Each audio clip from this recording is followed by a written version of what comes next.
할렐루야. 오늘도 여러분 신앙생활 하시느라고 고생이 많으십니다. 신앙생활 안 해도 고생이지만 신앙생활 한다고 고생하는 거는 잘 믿는 거예요. 신앙생활 하면서 여러분 신앙생활이 고생이라 생각이 되어집니까? 그렇다면 그거 복이에요. 근데 내 신앙생활 한다고 고생하는 거하고 나하고는 잘 어울리지 않는데, 그건 아직까지도 우리가 바른 신앙생활이 뭔지 잘 깨닫지 못하고 있지 않는가 생각해 봐야 됩니다. 그래서 우리의 신앙생활은 여러분, 우리의 육신도 정착력이 있듯이 우리의 신앙생활도 여러분 끝이 있습니다. 우리의 육신은 대충 몇십 년 지나면, 얼마 지나면 우리는 가겠다 계산할 수 있죠. 그러나 우리 예수 믿는 사람, 예수 믿는 정착력은 어디입니까? 어디가 정착력이에요? 죽는 게 정착력이요? 천당 가는 게요? 우리가 믿는 예수님이 우리 눈으로 똑똑히 바라보면서 이 땅에 오시는 거 아닙니까? 그분이 이 땅에 오셔야 정착력이에요. 예수님이 이 땅에 오시는 것을 우리가 지난 전서에, 데살로니가 전서에 보면 이 여러 말로 서로 위로하라 그랬어요. 주님의 재림에 대해서 얘기를 쭉 하시고 나서 이 여러 말로 서로 위로하라. 그러나 성도들로 하여금 예수님이 다시 오시는 재림의 역사를 믿고 붙들고 서로 말을 하면서 위로를 해라 그 얘기예요. 그러니까 우리가 신앙생활의 위로가 뭐가 위로입니까? 예수님이 다시 오시는 것이 우리가 위로가 되는 거요. 그게 위로가 되면 정말 신앙생활 잘하는 거죠. 주님 어서 오세요 하고 기다리는 주님을 기다린다. 복된 신앙생활이요. 위로지. 정말 우리가 예수님이 이 세상에 다시 오는 것이 위로가 됩니까? 우리 마음속에 있는 진정한 위로는 예수의 재림이에요. 재림이 위로라고요. 뭐가 위로입니까? 알고 보면, 내 마음 이렇게 열고 보면 예수님 재림이 위로가 아니야.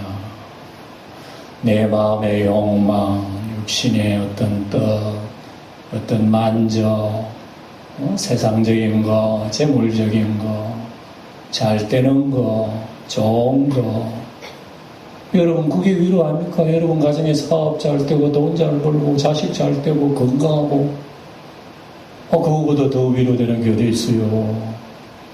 예수님이 재림이 위로가 돼요? 별로예요. 그러니까 우리가 성경을 보면 초대교회의 성도들의 신앙의 상태하고 지금 우리가 예수 믿는 신앙의 상태를 비교해보면 굉장한 간격이 있어요. 갭이 멀어요. 그리고 우리는 신앙생활을 한다고 하지만 초대교회 성도들을 보면 이게 신앙생활이 아닌 것 같아. 이게 초대교회 성도들은 여러분 이런 것으로 위로를 받고 있으니 신앙생활을 얼마나 바르게 했나를 알 수 있잖아요. 그래서 우리의 신앙생활은 언제나 초대교회를 돌아가야 되는 거예요. 돌아가면서 그때의 어떤 자세로 신앙생활을 했나 봐야 되는 거예요. 그래서 제가 여러분 이 주일 아침마다 연속 강의를 쭉 하잖아요. 주제 강의가 아니에요. 연속 설교를 계속 하는 건 바로 그겁니다. 성경으로 돌아가자 그거예요. 아무리 세상에 좋은 소리, 귀에 좋은 소리 듣고 교훈 소리 듣고 도덕 윤리적인 좋은 소리를 들어도 초대교회에 돌아가가지고 그 신앙을 회복하지 않고는 안 돼요. 그래서 우리는 다시 오늘 이 시간 돌아가 보는 겁니다. 초대교회 데살로니가 성도들은 예수님의 재림을 서로 말을 하고 위로를 해라 그랬는데 그 당시에 그 성도들의 신앙이 어떠한지 그걸 바라보면서 예수님이 다시 오는 신앙이라고 하는 것은 어떤 건가 알지 않으면 안 돼요. 이게 위로가 안 되면 우리가 어떻게 여러분 우리가 신앙생활을 바로 하겠습니까? 우리가 이것을 우린 주님 앞에 고백해야 된단 말입니다. 저요, 나는 입으로는 주여 주여 하는데요 내 마음을 주님께서 열어보면 주여가 없어. 입에는 주여야. 그래, 내 가슴 속에는 주여가 없는데 뭐 주님 기뻐하시겠어요? 내 가슴 깊은 곳이 불이 부글부글 끓는 주님이 지금 있는 그게 입으로 나올 때 주여지. 입만 주여 한다 아니라 이거요.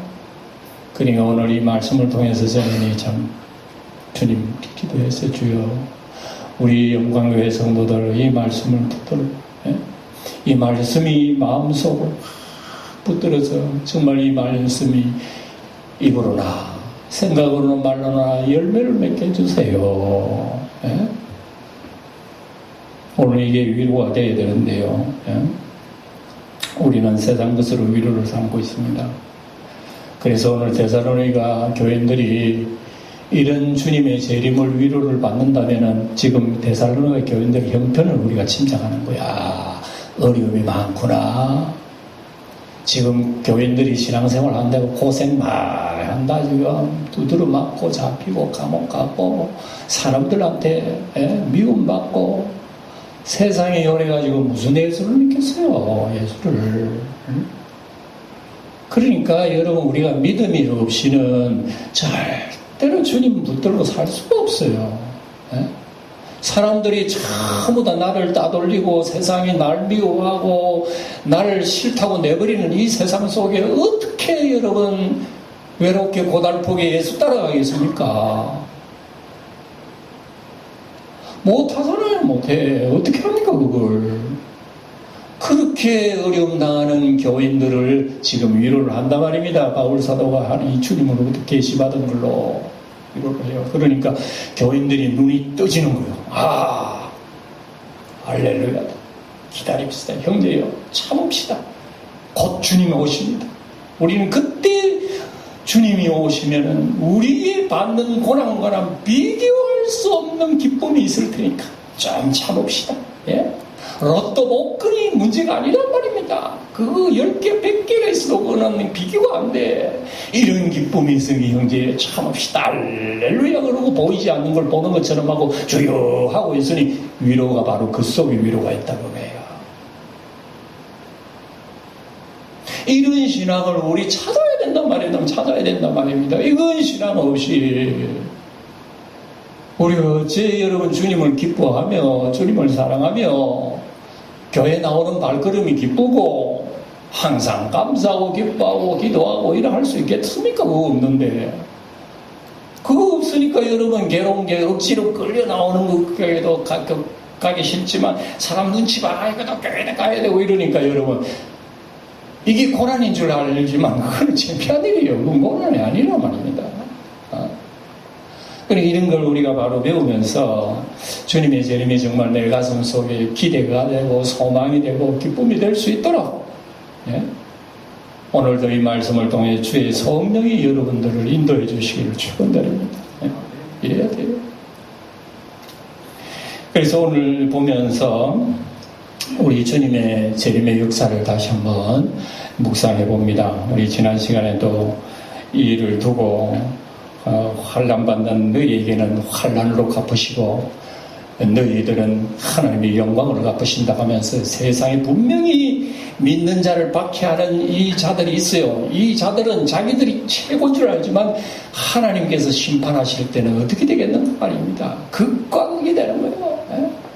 자기들이 예수 믿는 사람 교회를 박해하고 두드려 패고 죽이듯이 마지막에 심판받을 자기 모습이 그대로 그들에 나타난다 이게요.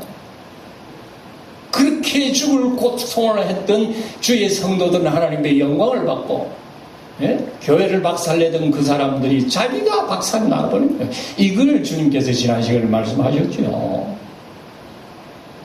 그리고 우리는 뭐 박살을 받아봤나 고난을 받아봤나 예수 믿는다고 매를 맞아봤나 그런 거 모르니까 이 기쁨을 모르는 거예요. 그런 고난을 알았으면 이 말씀이 굉장히 기뻐 할렐루야 그러고만 대답할 거야. 그런데 우리는 그거 없잖아요. 요게 어떤 의미로서는 불행이라면 불행이에요. 저 북한교회는 박해당하는 저게 불행이라면 불행인데 반면에 아주 저런 사람이 알곡이 많아요. 진짜 알곡 신자들이에요. 우리나라는 기독교 박해 국가 아니잖아요. 평화의 국가야.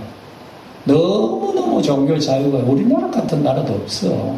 좋은 나라는 맞는데 약점이 있단 말입니다. 그걸 우리가 인식을 해야 돼요. 이렇게 하나님이 우리나라에게 좋은 이 자유를 주셨지만 이 자유 속에서 나의 신앙을 깔아먹는 게 있기 때문에 요거 조심해야 된다 말입니다. 그리고 우리 믿는 사람은 이걸로 인식을 하고 살아야 돼요. 좋은 게 좋은 것만 아니라는 말이 있잖아요. 그러니까 좋은 속에서도 안 좋은 게 있기 때문에 이 안 좋은 게 뭔지 발견해야 되는 거예요. 그걸 발견해야 내가 하나님 앞에 기도가 나오지. 그거 모르니까 자꾸 운동을 기도해. 기도할 거는 기도 안 하고 안 해도 되는 이렇게 하지 말라고 그러면 자꾸 기도해. 안 되잖아요. 그러니까 오늘 우리는 이 말씀을 통해서 기도해야 할 거를 좀 발견할 수 있기를 바랍니다. 발견해야 돼요. 읽으면서 제가 설명을 해드리겠습니다. 1절을 다시 보시면 형제들아 우리가 너희에게 구하는 것은 우리 주 예수 그리스도의 강림하심과 우리가 그 앞에 모임에 관하여 그랬죠. 예수님이 강림하시면 우리 성도들은 그 앞에 다 모여 영광교회에 모이는 것이 아니라 영광교회의 주인 되시는 주 예수 그리스도 앞에 우리가 다 모여 그 다 모이는 것이 요한계시록 14장 보면 14만 4천이라고 하는 이런 숫자의 상징으로 얘기를 해놔요. 그런데 천사가 숫자를 보려고 딱 봤는데 14만 4천이 아니라니까.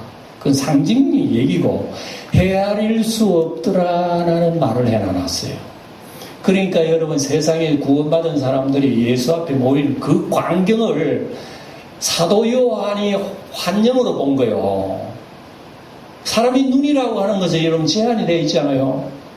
저 1km 바깥에 있는 저 사람이 움직이는데 모르겠어. 누군지 모르지. 뭐 1km가 뭐고 100m도 모르는데. 그런데 모인 온 세상의 하나님의 백성이 예수 앞에 한 자리 있는 것을 요한이 보았기 때문에 그걸 그렇게밖에 표현을 못하는 거예요. 얼마나 많은지. 그러니까 여러분 결국은 우리 하나님의 나라는요. 이 엄청난 하나님의 백성이 한 식구라. 우리 식구는 여러분 우리 피를 나눈 우리 형제 아닙니까? 세상 천지가 망가져도 내 식구 내 가족 아니에요? 그게 나중에는 어떻게 된다고? 모든 하나님의 백성이 내 식구라니까요. 우리는 그걸 체험을 안 했기 때문에 그 실감이 안 나는 건 맞아. 우리 영광교회 성도들도 매일에 와가지고 쭉 인사만 하고 지나가고 식구가 아니라 뭐 남인데 믿는 사람이 다 온 세상에 내 식구라면 날개를 달고 우주를 날아다녀도 어디든지 나 아는 사람이야. 어디든지 나를 환영하고 사랑하는 사람이 있다니까. 날개 달고 우주를 날아다니는데 상상이 안 가지요. 그게 하나님의 나라입니다. 그래서 오늘 예수님의 강림의 사건을 통해 예수님이 이 세상에 오시니까 온 세상에 믿는 사람이 모여 그랬잖아요.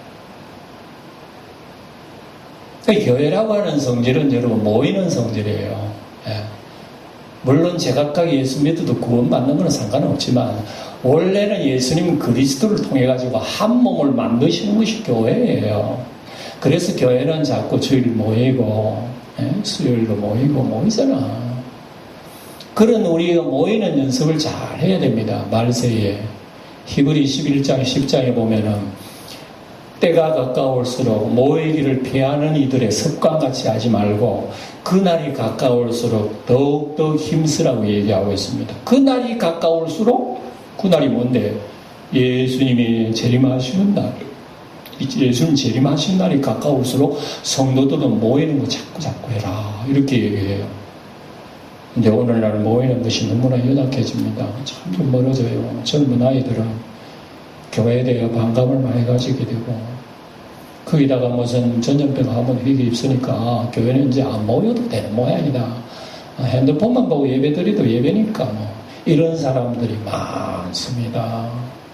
그러니까 이 모여서 함께 교제 나누고 예배드리고 서로 위로하는 것이 약해져 가고 있어요. 예수님은 분명히 이 땅에 강림하실 때는 온 세상 사람 모인다 그랬는데 지금은 점점 몸이 약화되고 있다는 거 보면 이것도 하나의 징조이기도 합니다. 그래서 이런 약점을 우리가 잘 알고 지금 세상 어떻게 돌아가는가를 우리가 인식을 하면서 기도 생활을 해야 된다는 걸 보여주는 거예요. 그래, 2절에 봅시다. 그리고 모임에 관하여 뭐라 그럽니까? 영어로나 또는 말로나 또는 우리에게서 받았다는 편지로나 주의 날이 이르렀다고 해서 쉽게 마음이 흔들리거나 두려워하거나 하지 말아야 한다. 왜 성도들이 모여가 이 교육을 받아야 되느냐? 여기 나와요. 영어로나 말로나 누가 우리의 편지 받았다 하는 말, 그런 여러 가지 어떤 얘기, 감정, 경험, 체험, 그 말 속지 마라. 여러분, 우리 꿈도 잘 믿잖아요. 꿈 꾸면, 와, 용 꿈 꾸었다, 뭐 꾸었다 하면, 오늘 뭐 대박 나겠다 하면서, 물론 좋은 꿈도 있겠지요. 그러나 그 당시에 데살로니가 교인 당시에는요, 이 예수의 재림에 관한 신앙을 붙들고 있는데, 바람이 불어! 연약한 나무 한 그릇을 우리 뜰에다가 딱 심어 넣었는데, 심고 난 뒤에 막 바람이 세게 부르니까 어떻게 돼버려요? 뽀삐가 픽 나가버렸어. 금방 예수 믿은 사람이 환난 당하면 휙 믿음이 온데간데 없는 거예요. 그런데 3주 지나고 1년이 지났는데 별로 뽑히지도 않고 흔들거리면서 그래도 견디고 있는 거 보니까 바울 사도가 기뻐한 거야. 감사하다. 하나님 감사합니다. 저 교회가 그래도 안 뽑히고 흔들리고 있지만은 그래도 대단하네요. 어쨌거나 흔들린다는 자체가 안 좋은 거예요. 자꾸 흔들리면 뽑혀지니까. 왜 흔들리노? 흔들리는 이유가 뭐예요? 바람 때문에. 바람이 뭔데? 계시 받았다. 내가 천사 봤다. 나 환상 봤다. 나 어제 천당 갔다 왔다. 사도들이 전한 복음이 여기 있다 하면서 믿는 사람이 믿음 뿌리를 내리려고 그러는데 이 바람 저 바람 치니까 뿌리가 내립니까? 흔들리 뽑혀버리죠. 왜 여러분 이단에 빠진 사람은 왜 이단에 빠집니까? 그분들 여러분 열심이 없어 믿음이 없어 그래요? 안 그래요? 열심도 있고 믿음도 있어요. 그런데 올바른 뿌리가 안 내려진 거야. 뿌리가 안 내려졌기 때문에 이 소리 하면 그게 귀가 반짝 떠요. 맞다 저기네. 그러고 따라가는 게 이단은 빠지지 않습니까? 우리나라 92년도 담임 선교회 환란이 일어난 거 바로 그겁니다. 이장림 목사라고 하는 분이요 주동이 돼가지고 담임 선교회 결단에 다시 오시는 다시 보는 미래를 우리가 다시 이렇게 한다 그러면서 담임 선교회. 예? 그 결정적인 것이 뭐 어린아이들의 환상 때문에 그랬대요. 그를 보니까 누구 하는데 꼭 꿈을 꾸고 환상을 봤는데 똑같이 꾼 거예요. 아이들이요. 이 이장님 목사가 그걸 유념을 해가지고 기록을 해가지고 그게 빠져버리는 거야. 이장님 목사가 이렇게 어리석은 줄 알았는데 어리석은 사람인 걸로 생각했지만 그 사람이요 학자입니다. 그 당시에 생명의 말씀사 번역가예요. 책 많이 본 사람이고 다 번역을 하고 책을 번역하면서 이런 사람입니다. 이런 사람인데 예수님의 재림을 사모하다가 이상한 방향으로 빠져버린 거예요. 아이들이 영을 봤다, 천사가 말했다 하는 걸 집약을 해보니까 맞네. 날짜도 똑같아. 이건 분명하잖아. 니도 10월 28일이가 나도 이야 이거 분명하네. 92년 맞지? 여러분 그거 사람은요 굉장히 영리한 것 같아도 나 모르는 사람이 서너 명이 똑같은 걸 행동을 하면 나도 그거 빠진다니까. 에? 어떤 사람은 웃긴다고 말이죠. 사람 앉아있는데 자기들이 작전을 짜고 그 사람 앞에 가면 벌떡 뛰도록 해라. 살짝 건너도록 무슨 줄을 안 보이는 줄을 지난 것처럼 이렇게 행동해라. 그러니까 쑥 지나가서 줄을 지난 것처럼 쑥 건너가. 사람들 뭐야 줄을 쳤나? 안 쳤는데. 근데 이상한 사람은 또 이렇게 쑥 희한하네. 또 어떤 사람이 지나가서 세 번째 또 슬쩍 건너는 거야. 그러니까 아무리 마음이 굳은 사람이 다 일어나 보는 거야. 뭐야? 없잖아. 여러분, 그런 어떤 개그들이 많아요. 또 영상에 보면. 썩는다니까요. 여러분들 예수 잘 믿는 것 같지만요. 여러분 주변에 이런 이상을 반 사람은 여러분 귀에 서너 명, 5명 얘기하면 싹 넘어갑니다. 예? 지금 그 얘기입니다. 영으로 봤다든지 또 무슨 누가 말로 들었다든지 심지어는 사도들의 편지. 사도들의 편지가 바로 그렇다는 거예요. 그러니까 그런 걸 통해 가지고 마음이 흔들리지 말아야 할 것을 우리에게 얘기하는 거란 말입니다. 예.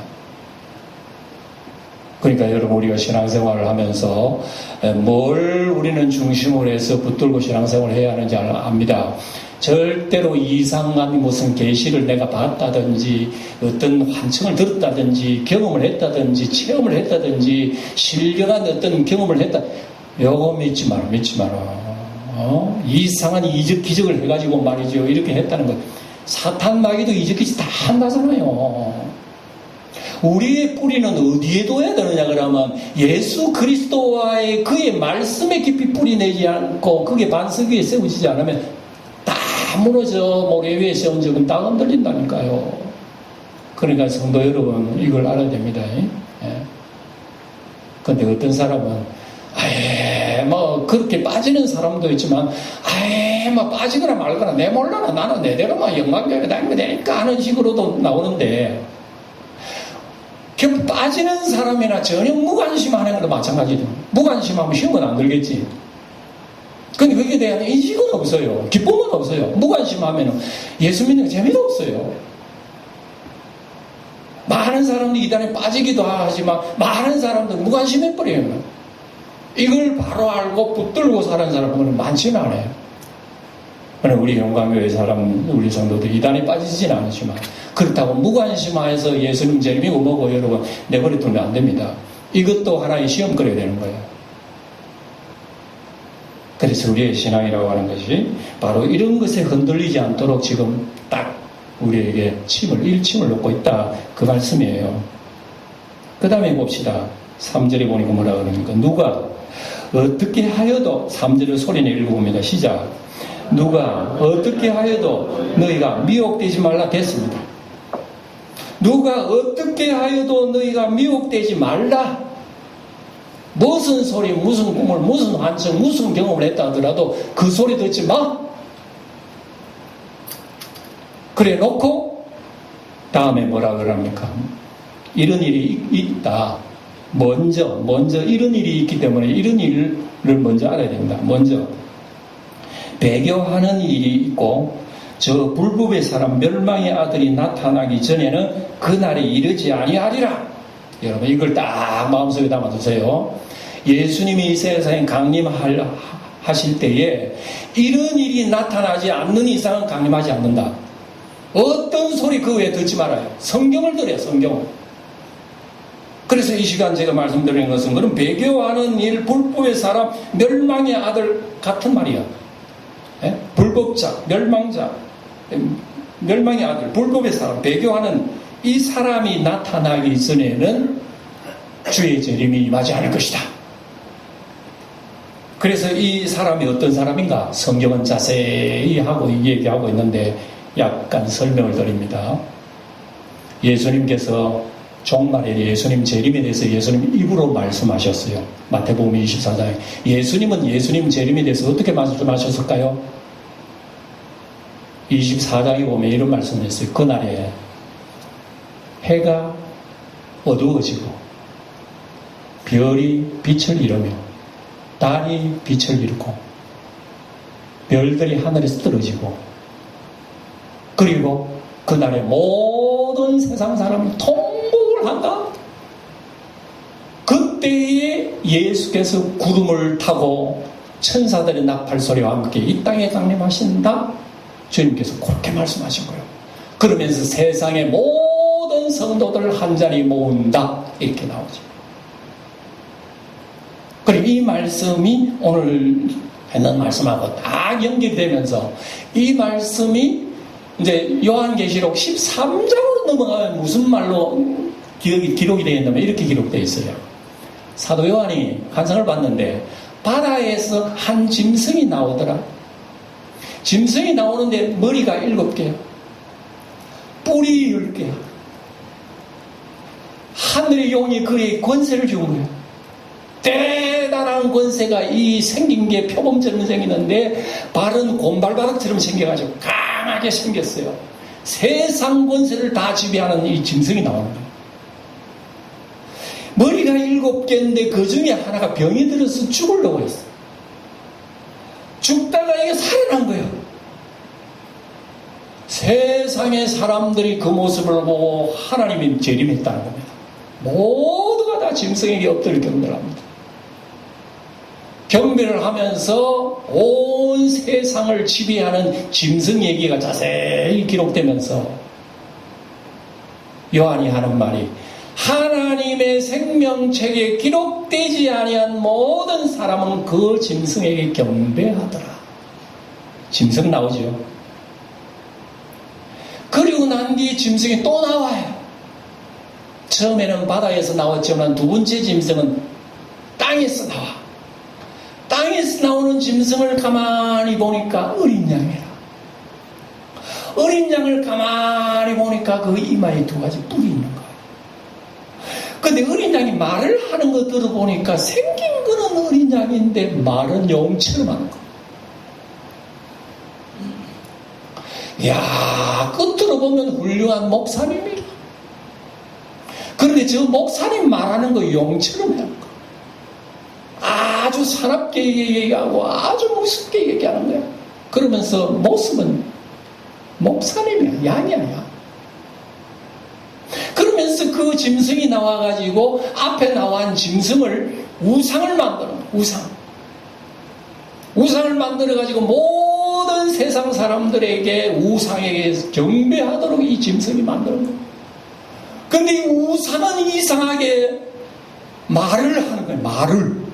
우상이 요즘처럼 뭐 AI 무슨 뭐 그걸로 어떻게 만들었는지는 모르지만 우상이 말을 하면서 꼭 사람처럼 행동하는 거야.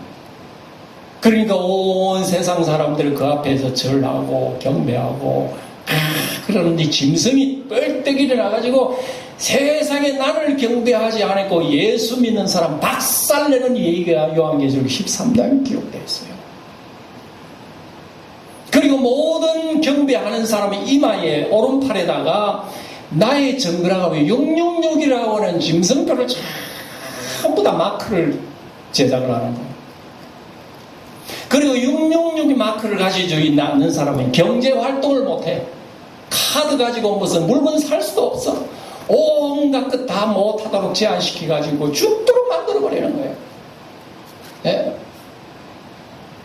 이래가지고 세상에 여러분 곧 즉 그리스도가 세상에 태어나가지고 세상을 박살내는 얘기가 그렇게 자세하게 기록되어 있단 말입니다. 예. 그래서 마지막에 이런 자가 나타나기 전에는 주의 재림이 임하지 아니하리라는 말씀이 오늘 바로 여기에 있는 말씀이에요. 자, 그러면 그 불법의 사람 즉 그리스도, 쉽게 말하면 그 짐승이라고 하는 사람은 누구냐?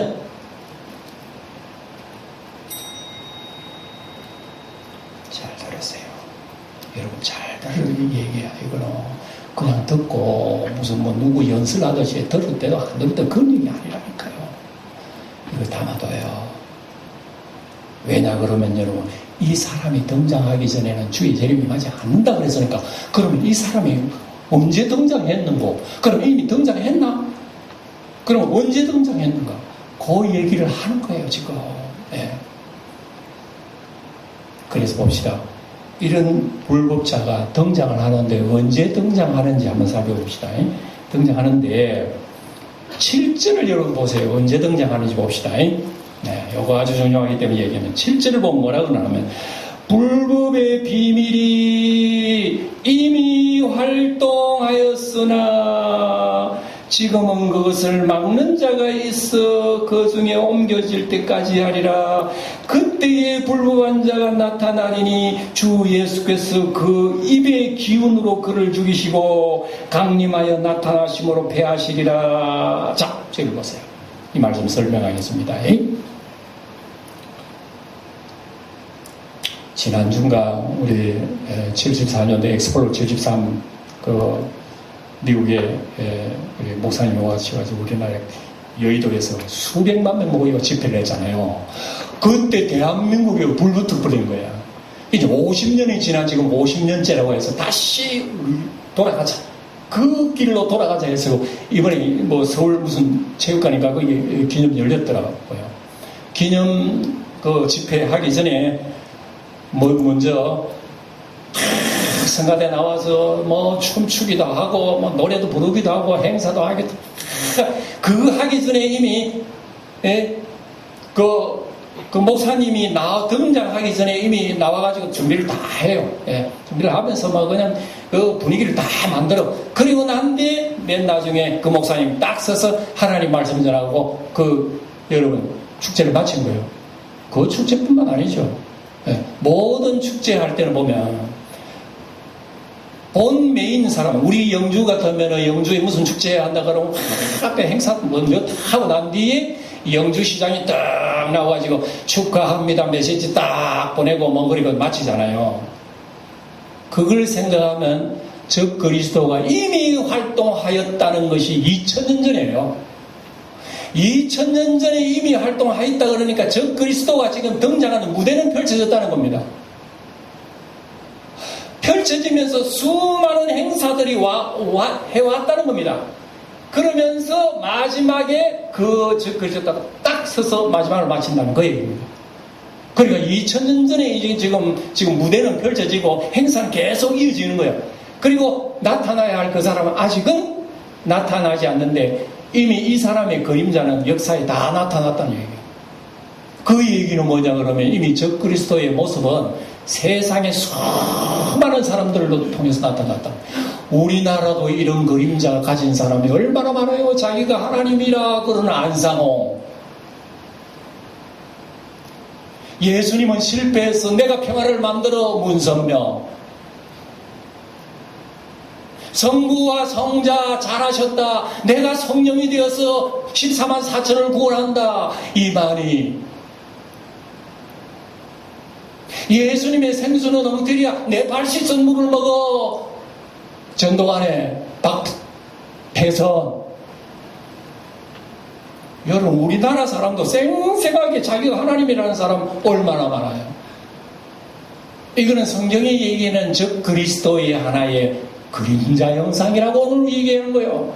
이미 활동하였다는 것은 이미 우리 눈에 다 지나간 거예요. 그러면 이런 세월을 2000년 지나면서 곧 오실이 아니죠.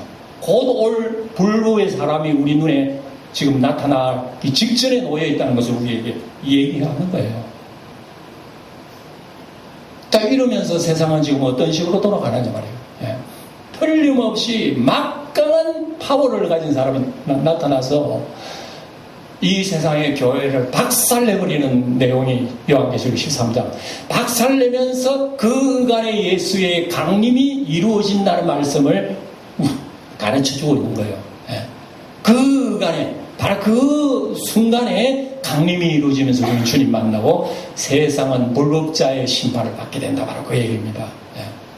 그러니까 이런 것을 우리 가슴 속에 새겨두면서 여러분 성경을 읽을 때 유념하고 막 그냥 내 인생 살고 천당하면 된다 그런 생각도 약한 생각하지 마세요. 예수 그리스도가 우리의 천당이지 뭐 천당이 천당입니까? 천당 가도 예수 없으면 천당 아니에요. 아이고 목사님 그런 말씀하세요. 재밌는 거 믿고 말고 이러면 예수 없어도 괜찮아 라고 할지 모르지만 마귀 세상에 가면 재밌는 거 더 많아요 오히려. 그러니까 우리가 신앙생활 할 때 이런 것을 의식을 하면서 신앙생활을 하게 된다면 우리는 언제나 주님 오실 때를 바라보게 되고 그때가 되면은 오늘 우리는 온전히 이 영광의 찬송을 하게 될 때가 있다.